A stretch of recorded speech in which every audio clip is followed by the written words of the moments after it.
우리가 오늘 읽은 본문 속에서 예수님은 두 동물 사이에 서 계시는 것 같습니다. 여우라는 동물과 암탉이라고 하는 두 동물 사이에 계십니다. 예수님이 갈릴리에서 사역을 하고 계실 때에 예수님의 사역을 지켜보던 바리새인들이 예수님에게 나와서 이 갈릴리를 떠나는 게 좋을 것 같습니다. 왜냐하면 이 갈릴리를 지키고 있는, 다스리고 있는 이 헤롯 왕이, 세례 요한을 죽였던 헤롯 왕이 당신을 두려워하여 당신을 죽이려고 하는 것 같습니다. 그래서 이곳을 떠나서 피하십시오라고 말을 하는 겁니다. 그럴 때 예수님이 이 헤롯을 여우라고 지칭을 합니다. 여우를 한번 생각해 보시겠습니까? 여우는 초원의 왕자는 아니죠. 우리가 잘 알고 있는 것처럼 여우는 무주공산이라고 말하는 주인이 없는 산에서 주인 노릇하는 동물인데, 자기보다 더 센 동물, 호랑이와 사자가 나오면 바로 꼬리를 내리는 동물입니다.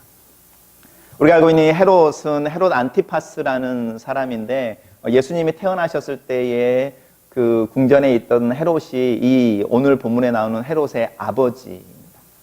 이 헤롯 안티파스는 로마 황제의 승인 아래에서만 왕권을 차지할 수 있었습니다. 그래서 갈릴리 주변에 도시 하나를 만들고 그 도시 이름을 티베리우스, 우리가 말한 디베라 바닷가라고 말할 때 디베라라고 이름을 짓고 그 당시에 황제였던, 로마 황제였던 티베리우스에게 헌정을 하는 겁니다. 내가 당신의 얼마나 충성스러운 신하이며 당신을 신으로 모시고 당신의 명령 앞에서 당신의 보호하심과 당신의 권력과 권위 아래서 내가 통치를 하고 있습니다라는 걸 고백해내는 겁니다.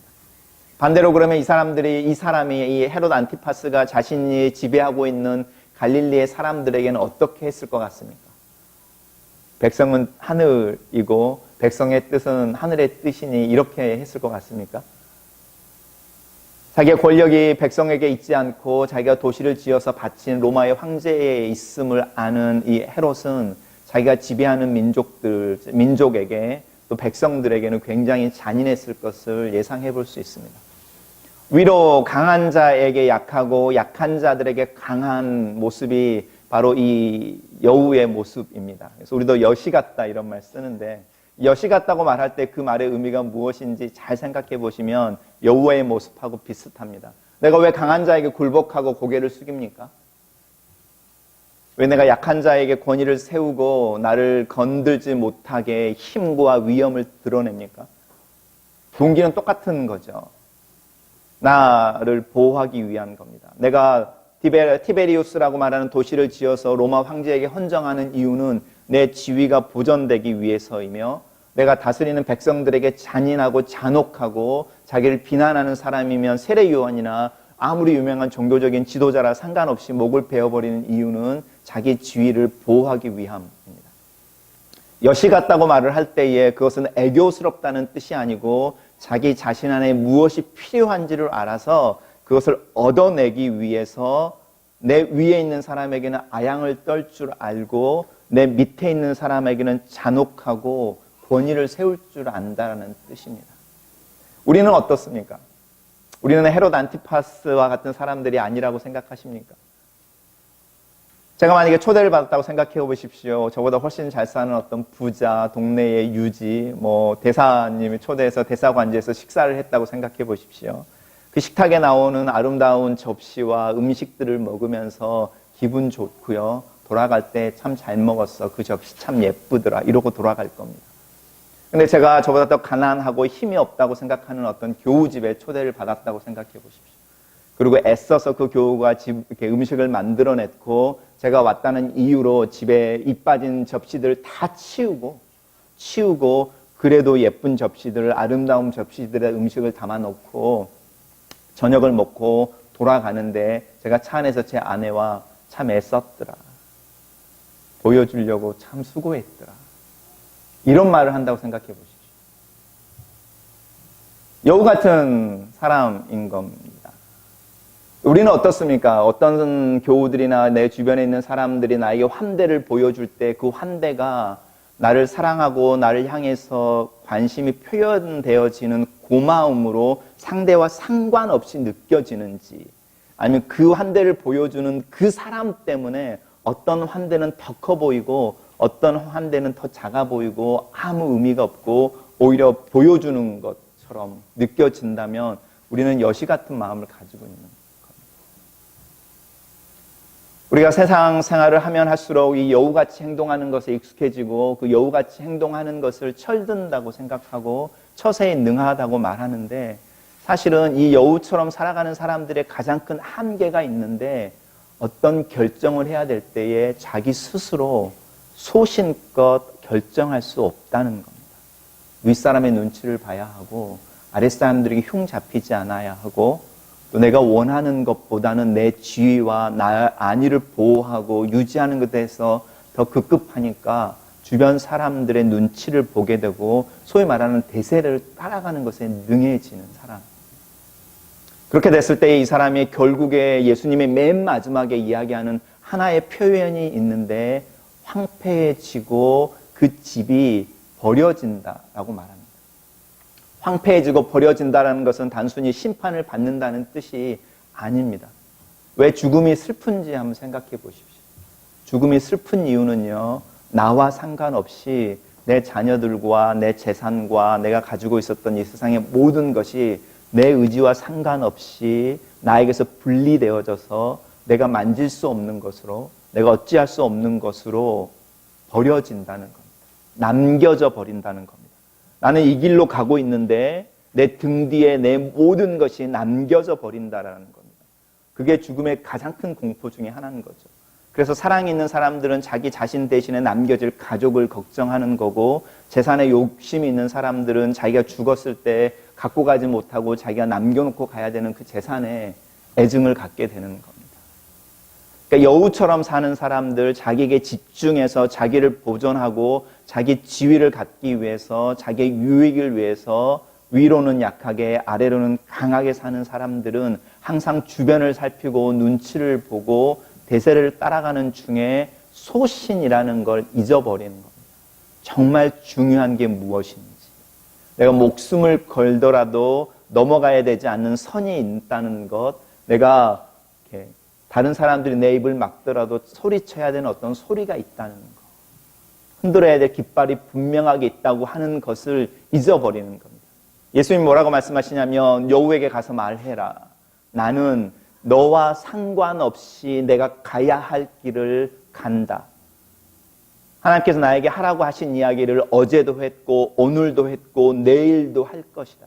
그리고 내가 가지고 가는 내 삶의 최고의 최마지막의 데스티네이션이라고 말하는 마지막 정거장은 예루살렘이고, 그 예루살렘에 올라가는 것이 내가 가고 있는 길이어서 네가 아무리 무슨 말을 하고 짓던 위협을 하던 상관없이 나는 하나님에게 내게 주신 소명이라고 하는 부분, 소망이라고 하는 부분, 내가 가야 될 길이라고 하는 부분을 뚜벅뚜벅 걸어갈 거다라는 이야기를 하는 겁니다.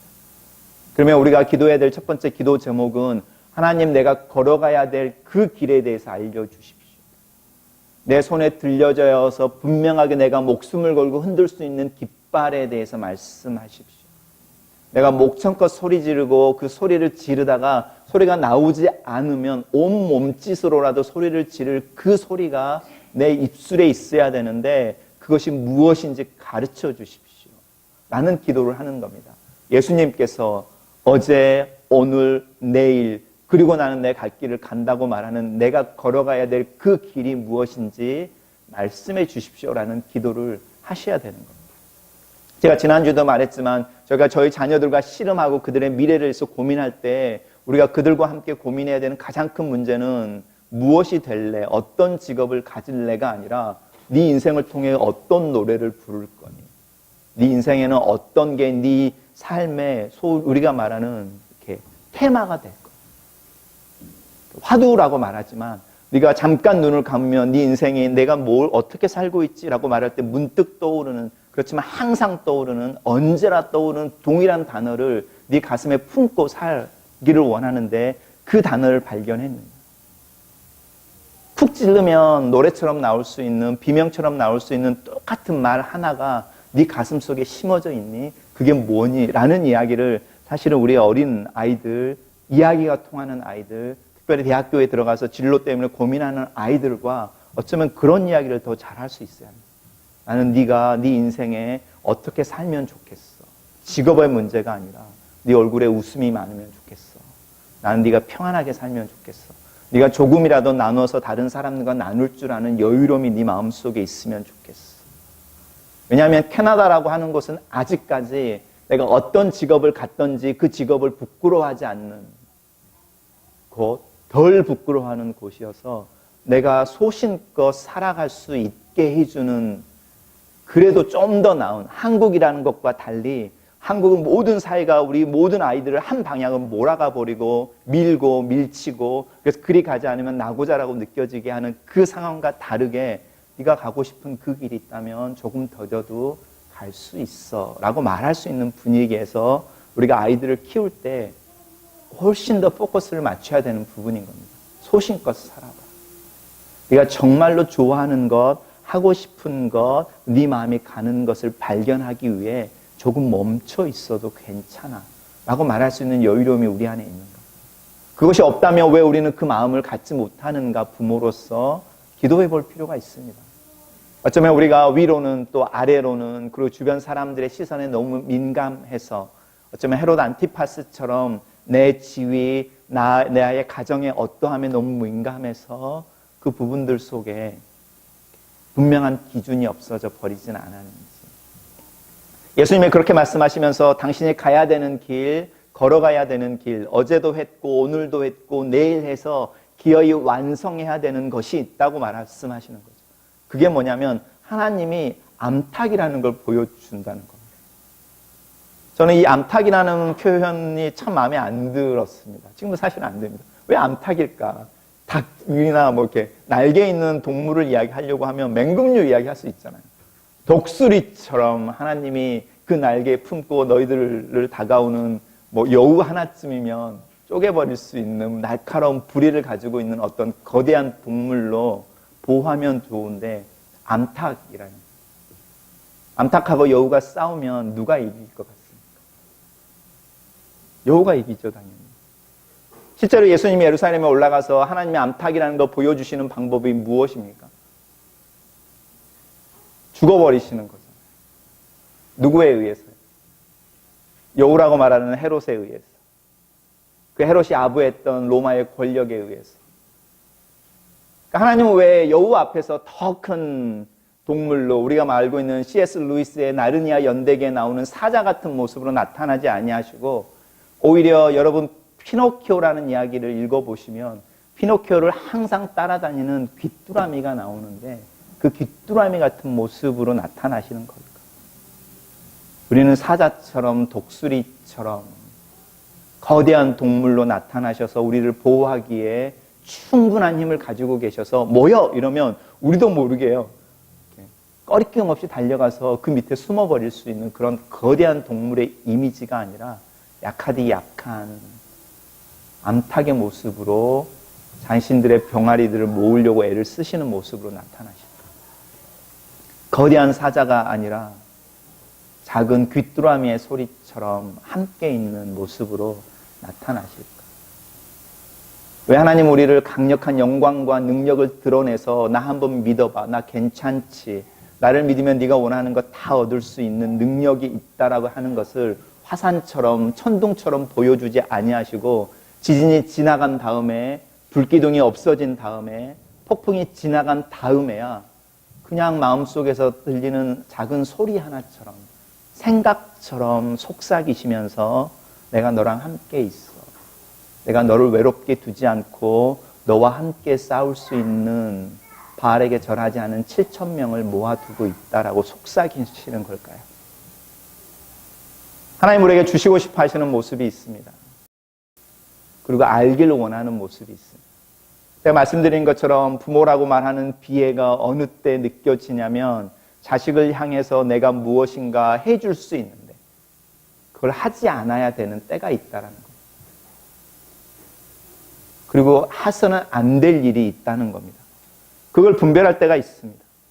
내가 능력이 없어서 아이에게 못 해주는 것이 아니라 내가 능력이 있고 돈이 있고 그래서 원하는 걸 다 해줄 수 있는데 안 돼라고 말하고 오히려 내가 가난한 모습으로 아이 앞에 서야 될 때, 그때를 아는 부모가 정말 현명한 부모인 거죠. 내가 일자리도 만들어줄 수 있고 집도 사줄 수 있고 모든 걸 해줄 수 있는데 아니 그거는 네가 하는 일이야. 조금 더디 가도 괜찮아. 네가 다시 공부를 하고 싶어 해도 돼. 취업이 아직 안 돼. 괜찮아. 1년, 2년 기다리면서 해봐. 내가 보고 싶은 것은 당장 취업하는 게 아니고 네 마음이 낙심하지 않는 거야. 라고 말해줄 수 있는 부모가 어디 있겠습니까? 예수님이 보여주시는 하나님의 이미지는 그런 모습인 겁니다. 그 모습을 보여주고 싶어 하시는 거죠. 내가 너랑 함께 있어. 네가 소신을 발견하길 원해. 네가 마음껏 네 인생을 살아가면 좋겠어. 내가 그 일에 네 옆에 서줄게. 든든한 백그라운드로 있어줄게. 그리고 정말 나의 도움이 필요하면 내가 도와줄 수 있어. 하지만 나는 내가 원하는 대로 오늘은 어딜 가서 무엇을 먹고 무슨 일을 해 라고 따라가는 사람은 그런 자식은 아니야 라고 말하는 부모를 생각해 보십시오. 그럼 이 부모는요, 제가 가끔 이야기 드리는 것처럼 막 운전을 배워서 아빠 키 줄래요? 이렇게 말하는 아이에게 키를 건네주는 부모인 겁니다. 주차장을 빠져나가는 아이가 몰아가는 차 소리를 들으면서 그때부터 아이가 다시 차를 몰고 돌아올 때까지 창밖을 쳐다보면서 이 아이를 걱정하는 부모인 겁니다. 그리고 그 아이가 차를 몰고 자정이 넘어서 들어올 때에 그 소리를 듣고 끽이라고 하는 브레이크 소리를 들으면서 몰래 방에 들어가서 잠자고 있는 것처럼, 걱정하지 않은 것처럼, 그리고 아이가 현관을 들고 나올 때 침대에서 자다가 깬 것처럼 왔어, 재미있게 놀았어, 그리고 키를 받는 부모의 모습을 생각해 보십시오. 왜 부모가 그럴까요? 너 이제 운전했으니까 기다려, 내가 태워다 줄게. 이렇게 태워다 주지 않을까요?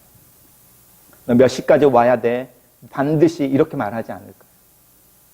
보고 싶은 게 있는 겁니다. 그 아이의 마음속에 무엇이 있는지, 그의 삶의 인생을 어떻게 드라이브 걸고 어디로 움직이고 있는지, 무엇이 정말로 그 아이를 움직이고 하루를 지내게 하는지를 보고 싶은 겁니다. 그러면서도 이 부모는 궁금하죠. 어떤 아이들하고 무슨 일을 하고 왔는지, 무슨 말을 하고 무슨 짓을 하고 다니는지. 이 안타까움의 모습이 부모의 모습인데 이 모습이 연약한 모습으로 보이는 겁니다. 암탉이 새끼들을 그 품 안에 모아 보호하는 것처럼. 근데 결국은 우리가 알고 있는 게 있습니다. 여우가 암탉을 이기지 못하는 이유. 암탉은 아이들을 품어야만 하는 거고 그 아이를 품는 일에 목숨을 던집니다. 그래서 우리는 가끔 해외 토픽처럼 어떤 이야기를 들으냐면 암탉이 여우를 이겼습니다. 쫓아냈습니다. 자기 목숨을 걸고 아이들을 보호하기 위해, 자기 새끼를 보호하기 위해 맹금류 앞에 서서 싸우는 이야기를 듣습니다. 하나님의 사랑이라고 하는 부분이 우리를 어떻게 품고 있는지 한번 생각해 보십시오.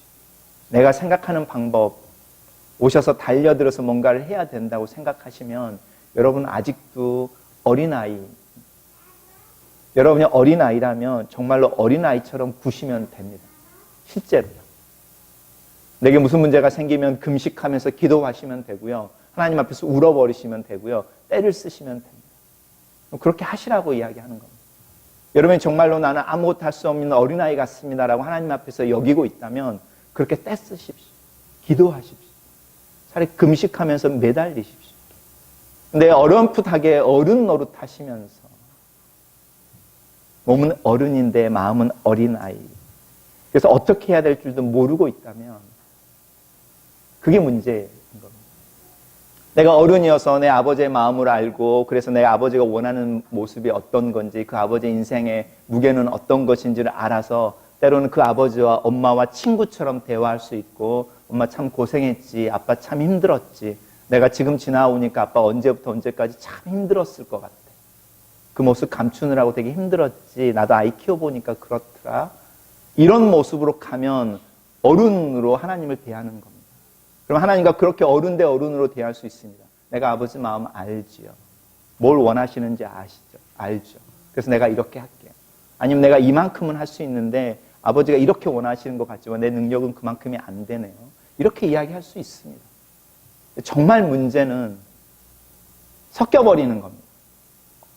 갓난아이처럼 그렇게 배가 고플 때 울지도 않고 자기가 배고프다는 걸 숨겨버리는 겁니다. 왜냐하면 나는 어른이니. 그러면 문제가 생기는 겁니다. 하나님의 암탉처럼 그 아이 암탉처럼 새끼를 품는 그 암탉처럼 우리를 안고 계신다고 생각하시면 여러분이 정말로 어린 새끼처럼 그 품 안에 달려들어 버리시든지 아니면 또 다른 암탉처럼 그 옆에 서서 몇 사람들을 안아버리시든지 예수님을 보여주시는 겁니다. 나는 하나님과 함께 하나님처럼 암탉의 모습으로 내 인생을 걸어가겠다. 우리는 어떤 모습으로 걸어가기를 원하십니까? 저는 둘 다라고 생각합니다. 여우처럼만 되지 않는다.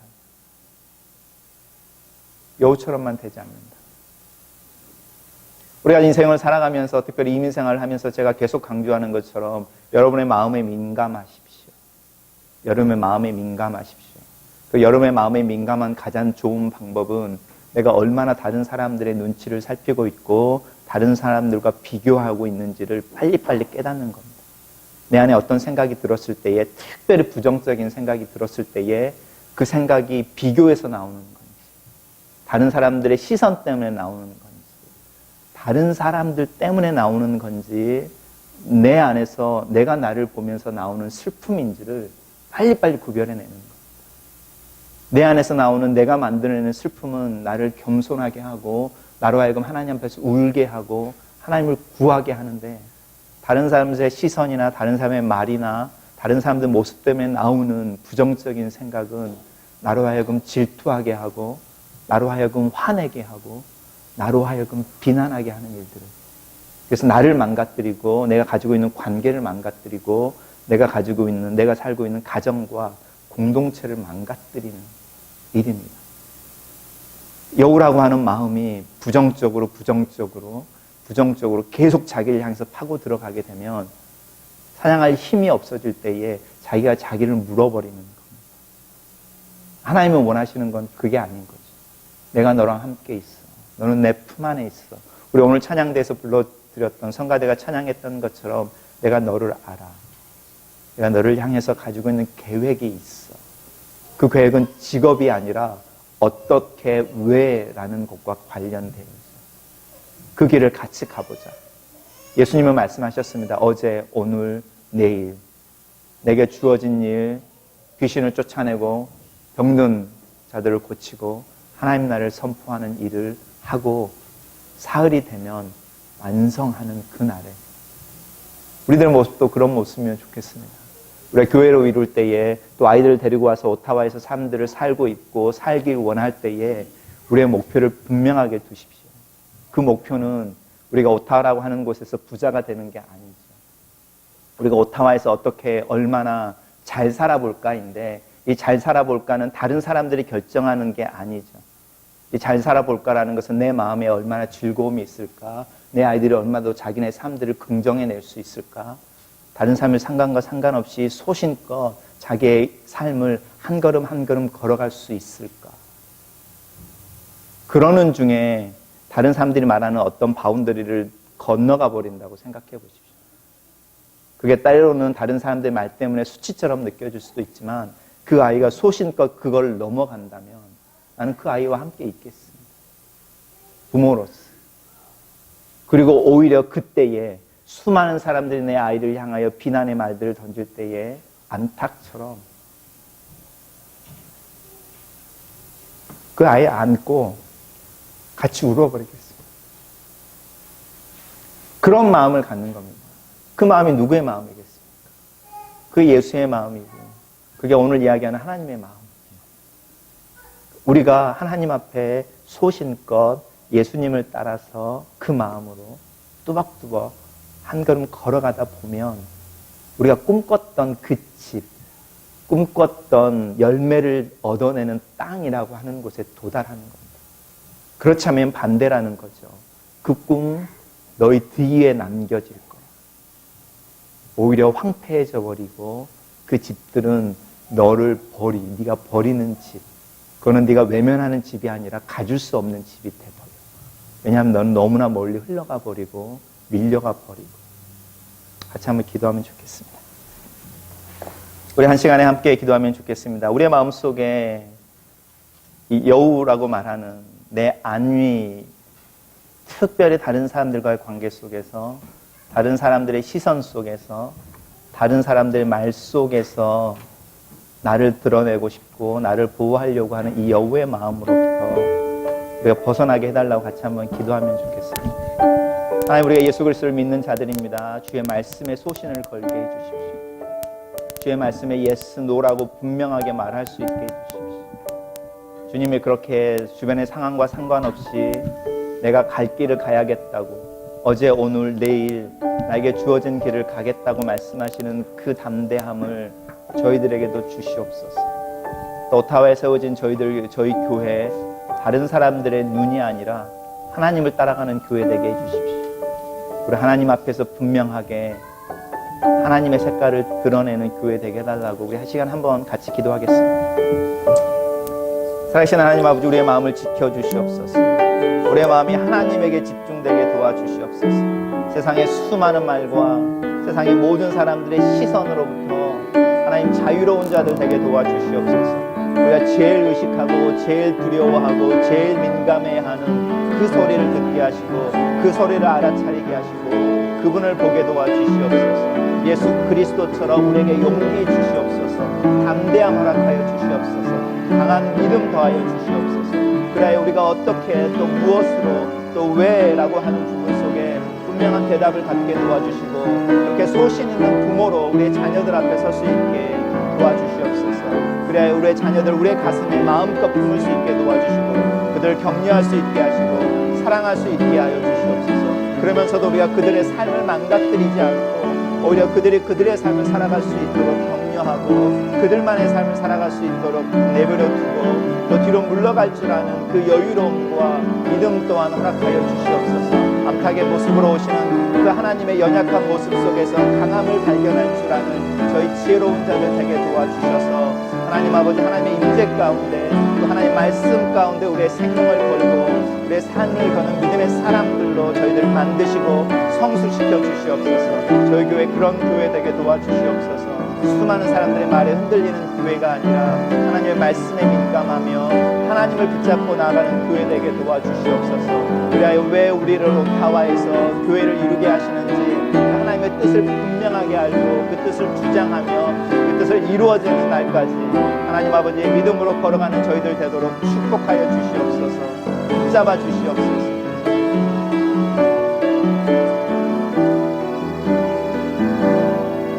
살아계신 하나님 아버지, 하나님께서 우리의 인생의 고삐를 쥐고 계시는 것을 믿습니다. 보이지 않는 모습으로 우리로 하여금 좌우로 치우치지 않고 하나님께서 우리에게 주신 그 목적지까지 도달하는 그 날까지 우리의 인생의 고삐, 우리의 가정과 우리의 자녀들의 고삐를 쥐고 계시는 것을 믿음으로 고백합니다. 하나님 아버지, 그 하나님이 이끌어 가시는 그 줄의 힘을 느끼게 도와주시옵소서. 아버지, 그 힘을 따라가는 저희들 되게 도와주시옵소서. 그래야 수많은 사람들의 말과 시선과 상관없이 하나님을 바라보며 하나님 말씀에 민감하며 하나님을 쫓아서 하루하루 뚜벅뚜벅 걸어가는 믿음의 작은 거인들 되도록 예수님의 흔적과 동일한 발자취를 따라가는 저희들, 저희 자녀들, 또 저희 교회 되도록 축복하여 주시옵소서. 예수님 이름으로 기도합니다. 준비